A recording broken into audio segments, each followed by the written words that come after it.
Coucou. Alors, ceci est la deuxième partie de la vidéo sur les machines thermiques. On va étudier les moteurs à combustion externe et les moteurs à combustion interne, ou autrement appelés moteurs à explosion. Regardons où on a laissé la chose l'autre fois. Alors, dans la vidéo précédente, on a vu les moteurs à convection, comment ils fonctionnent. J'ai fait son schéma là. Vous voulez bien en fait l'apprendre, s'il vous plaît. Ça va peut-être être une question à l'enterro. Et c'est que vous devez me dessiner. Si je demande le schéma à noter, c'est un schéma épuré. Pas nécessaire de mettre par exemple toute la montgolfière, etc. Ce que j'ai mis, c'est le strict minimum qui montre vraiment l'opération du moteur en convection. Alors, qu'est-ce qu'on a? On a une source de chaleur. Ça est supposé d'être le feu, okay? Parce qu'on, voilà, le plus souvent, on va brûler des choses. Alors, c'est le feu qui est la source de chaleur, qui va faire que la matière chaude, ça peut être de l'eau, ça peut être de l'air, ça peut être n'importe quelle matière fluide, va monter vers le haut. On a expliqué pourquoi, et ça va faire tourner la turbine. Une fois qu'on fait tourner la turbine, je vous rappelle que la turbine va être liée par l'arbre à l'alternateur. Ça va faire tourner l'alternateur qui, lui, à son côté, va produire l'électricité.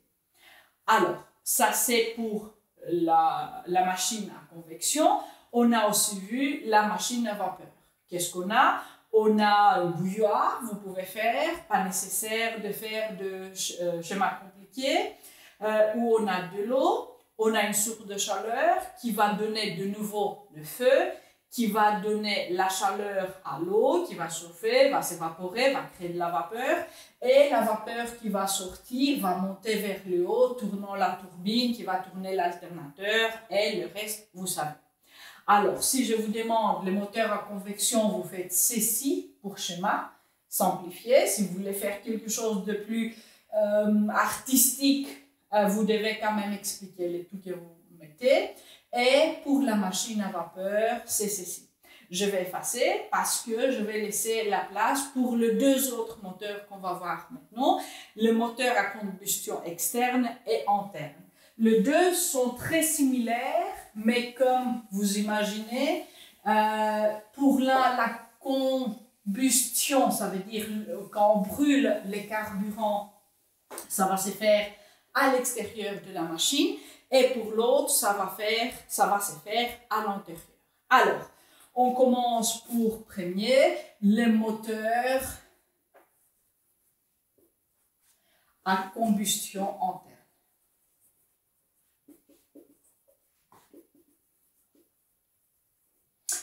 Le moteur à combustion interne, c'est fait d'un cylindre qui doit être quand même externe. Madame Dragiotti, on n'a pas fini. Alors, d'abord, combustion externe. Alors, ça c'est fait par un cylindre, ok, qui a un piston qui est mobile. Alors là, vous allez dessiner comme ça et vous allez écrire piston mobile. Ce piston est très très souvent lié à un vilebrequin avec une roue. Alors ça c'est un vilebrequin. Ça c'est pour transformer un mouvement linéaire en un mouvement circulaire. Et alors avec le vilebrequin qui va bouger, ben, le vilebrequin finalement ici le roue va tourner. Et ça peut tourner, évidemment ici on peut avoir l'arc, vers vous on peut mettre l'aimant, et en tournant l'aimant devant la bobine, ça va produire de l'électricité. Alors, ici, ces cylindres, en général on isole, on va expliquer en fait ça après, alors on va isoler un peu, mais on ne peut pas tout isoler parce que ici la combustion va être externe. Alors, je vous explique.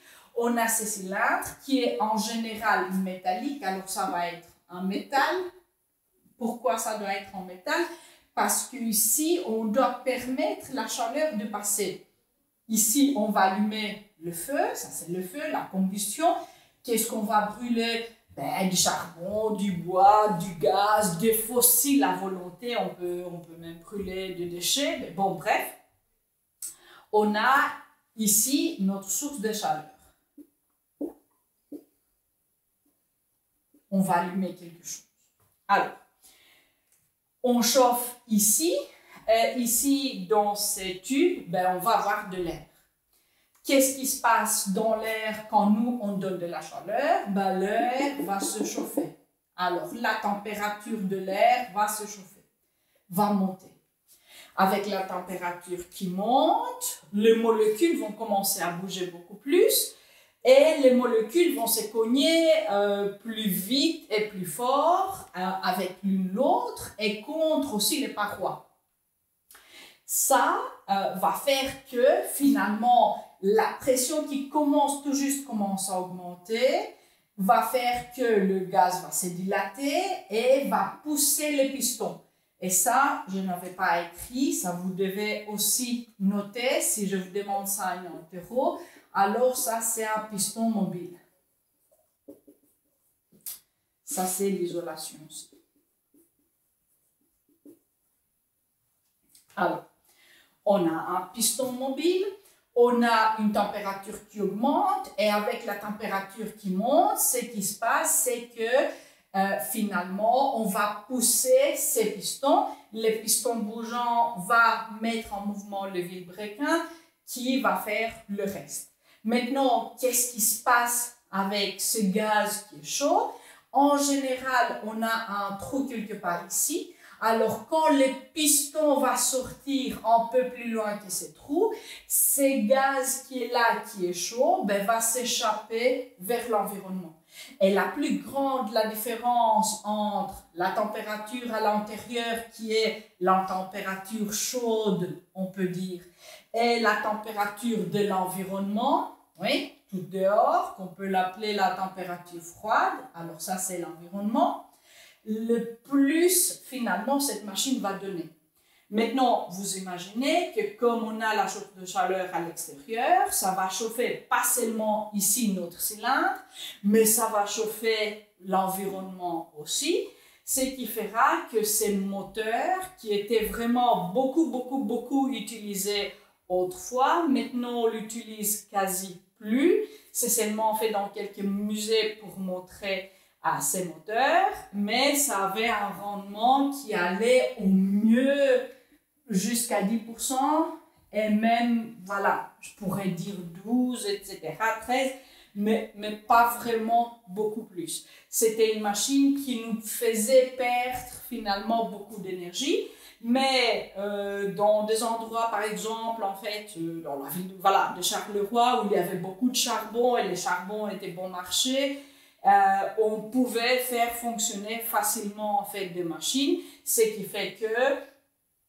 les premières industries qui étaient construites tout près en fait de mines de charbon avaient de quoi faire fonctionner ces machines, et c'est la machine à combustion externe qu'on trouvait très souvent partout dans les usines de cette ère-là.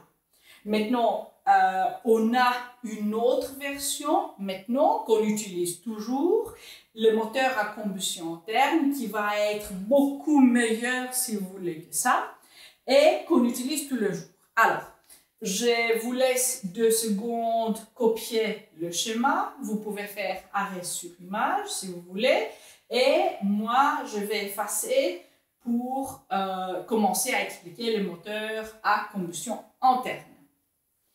1, 2, 3, j'efface.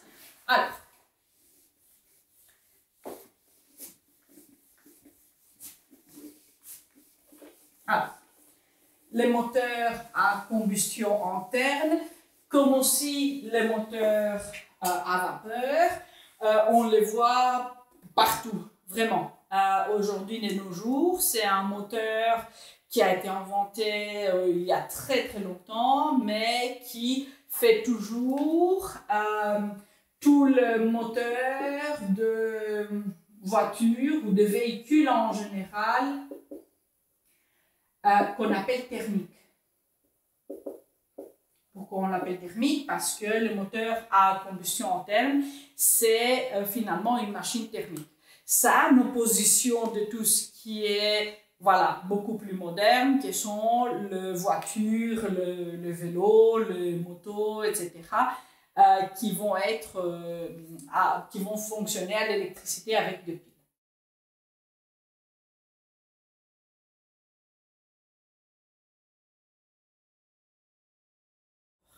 Ici, on a la dernière de machines thermiques, la machine à combustion interne. C'est en général ce que les voitures thermiques ont, les voitures qui ne sont pas électriques.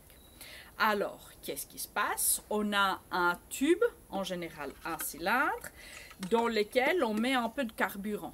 Moi, je n'ai pas d'essence, alors ce que j'ai mis un tout petit peu d'alcool.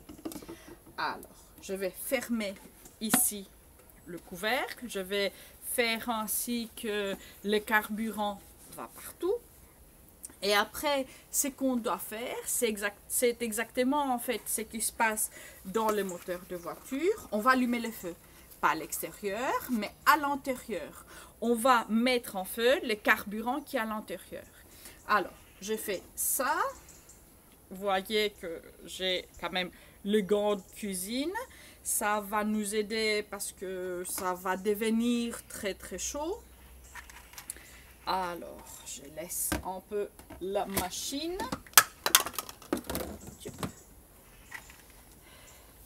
Pour allumer, c'est pas vraiment idéal de faire tout avec une main, mais ce n'est pas grave. Alors, je vais ramasser après. Je vais prendre la bougie et je vais mettre feu. Je vais allumer le carburant qui est à l'intérieur. Alors, si vous avez entendu parler aussi de la bougie dans la voiture, c'est une bougie pas comme celle-ci, c'est une décharge électrique qui va allumer le feu, mais finalement va faire exactement le même rôle qui est d'allumer le feu dans le carburant. Alors, qu'est-ce qui se passe? Le carburant va prendre feu, la température à l'intérieur du tube, ça va chauffer. Alors, les réservoirs chauds, ça va être exactement l'air qu'on a dans le tube qui va se chauffer grâce à la combustion du carburant qu'on met à l'intérieur.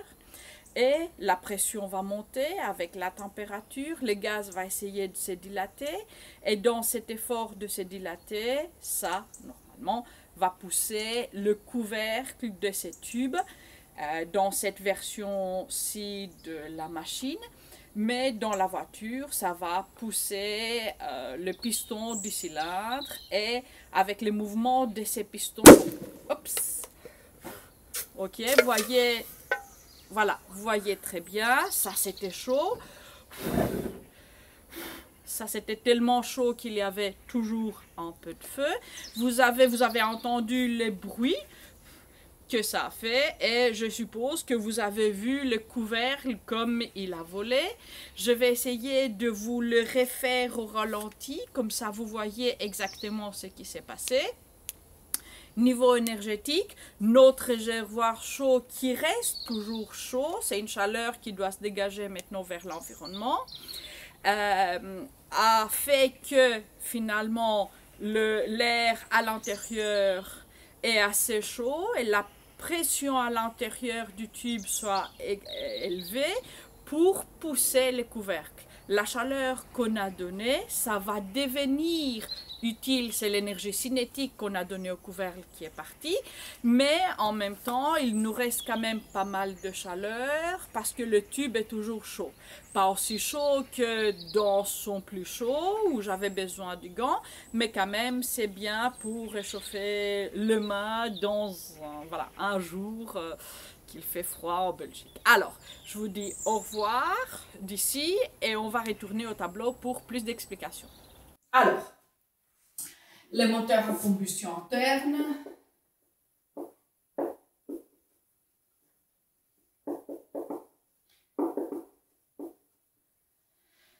Est la même chose que l'autre finalement.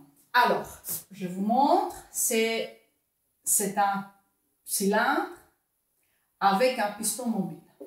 Alors là, je vais écrire piston mobile.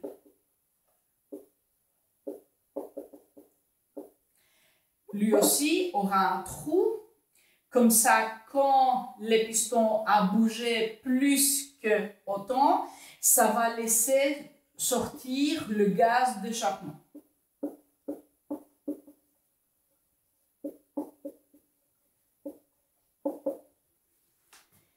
Ça va être aussi lié à un vilebrequin. Okay, qui va tourner et qui, en tournant, ça va tourner voilà, notre aimant. Maintenant, la différence est que ici, on peut isoler tout autour. Alors, on peut mettre d'isolation tout autour.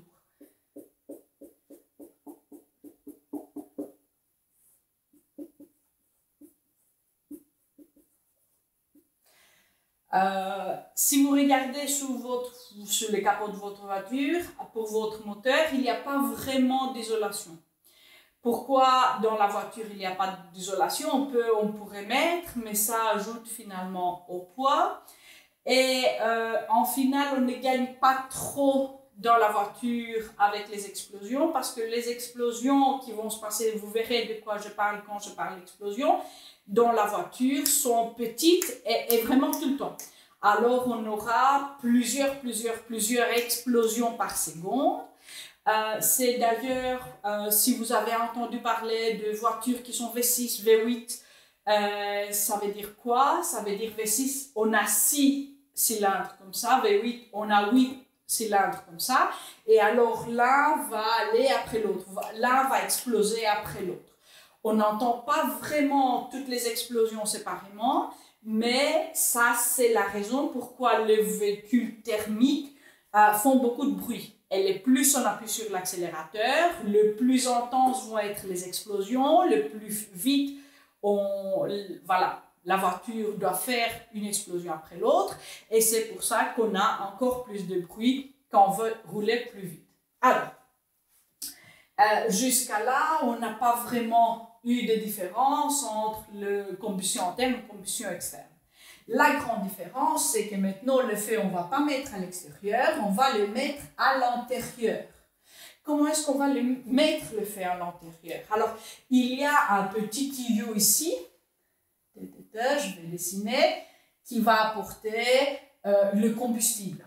Alors, ça peut être du gaz, CNG, de l'essence, du diesel, mais même si c'est de l'essence est liquide, ça va donner en fait une tellement petite gouttelette, à la fois on parle moins qu'un millilitre, fraction en fait, demi-millilitre à la fois, que finalement ce qui va être lancé à l'intérieur va être plutôt dans la forme de gaz. Surtout dans le diesel moderne, on va chauffer le diesel pour le faire gaz, pour le faire entrer ici dans la chambre de combustion. Alors ici, c'est la chambre, on appelle chambre de combustion. Et là, le gaz, voilà, le combustible en général va aussi être réuni avec de l'air qui vient de l'extérieur. Alors, on a du gaz et de l'air qui vient de l'extérieur et soudain, il y aura une décharge électrique d'une machine qui est dans la voiture qu'on appelle la bougie. Dans l'expérience que je vais montrer, parce que j'ai préparé une expérience pour ça, j'utilise une vraie bougie. Dans le cas dans une voiture, c'est une petite décharge électrique. Cette décharge électrique, ça va faire quoi? Ça va faire ainsi que finalement le gaz va réagir avec l'air, va brûler, c'est une combustion, et alors ça va produire de chaleur.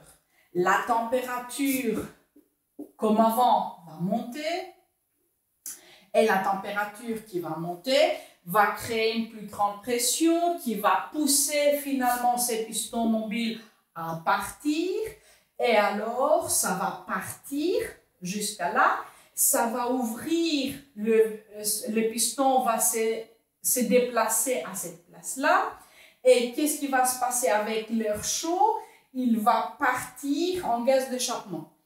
Et pour faire fonctionner la voiture de nouveau, on doit vider tous les gaz d'échappement. Oui, il n'y a rien de plus à brûler parce que tous les gaz qu'on a mis à brûler pour mettre de nouveau de l'air, de nouveau des gaz à température basse.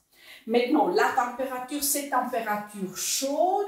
Ça, c'est la température du réservoir chaud. Et la température des gaz d'échappement va être la température des gaz d'échappement va être moindre que là. Mais quand je parle moindre, ici la température chaude peut arriver jusqu'à 900 degrés Celsius. Et alors, la température des gaz d'échappement, quand ils vont sortir du moteur, ça dépend de la marque de la voiture, va être entre 400 degrés Celsius et 700 degrés Celsius. C'est pour ça que le tuyau d'échappement d'une voiture est quand même très long et va faire toute la longueur de la voiture. C'est fait en métal pour faciliter les échanges. Comme ça, les gaz d'échappement qui sont quand même à une température qui peuvent nous brûler très très facilement vont se refroidir en chemin vers là où ça va être rejeté vers l'environnement. Et la différence finalement entre ces températures chaudes et ces températures qui est froide, finalement, la température à laquelle ces mélanges de gaz et d'air qui sont brûlés vont sortir dehors, ça va faire le rendement de ces moteurs augmenter. Les rendements de ces moteurs, on peut augmenter, mais c'est quand même pas très fameux. Alors, pour les voitures, en général, on a un rendement aux alentours de 30%. Ça peut être un peu plus haut, un peu plus bas. Pour les anciennes voitures, ça peut être beaucoup plus bas. Ça peut commencer à 15%. Pour les toutes nouvelles, ça peut aller, voilà, peut-être jusqu'à 40%. Mais après, voilà, ça s'arrête. Vous imaginez, plus que la moitié de ce que vous payez en essence, ici essence, gaz, diesel, finalement vous payez pour du rien, vous payez pour chauffer l'atmosphère avec les gaz d'échappement, faire du bruit et donner des vibrations tout autour. Alors, on a fait le tour de 4 types de machines thermiques à production de travail. Vous avez tout le schéma, vous devez vraiment bien apprendre à faire et bien apprendre à les expliquer. Parce que très souvent, je demande le schéma avec une explication aussi de ce qui se passe. Si vous avez une difficulté, vous pouvez me contacter, vous connaissez mon courriel et je peux vous envoyer ça par écrit. Cette expérience, je vais joindre à cette vidéo. Comme ça, vous pouvez aussi voir comment ça se passe. Et vraiment, effectivement, dans un modèle, pas comme la voiture, je n'ai pas filmé ma voiture, mais j'ai filmé cette expérience avec les moyens de bord de ce que j'avais à la maison. Alors, je vous laisse et je vous dis à bientôt pour d'autres vidéos. Ciao!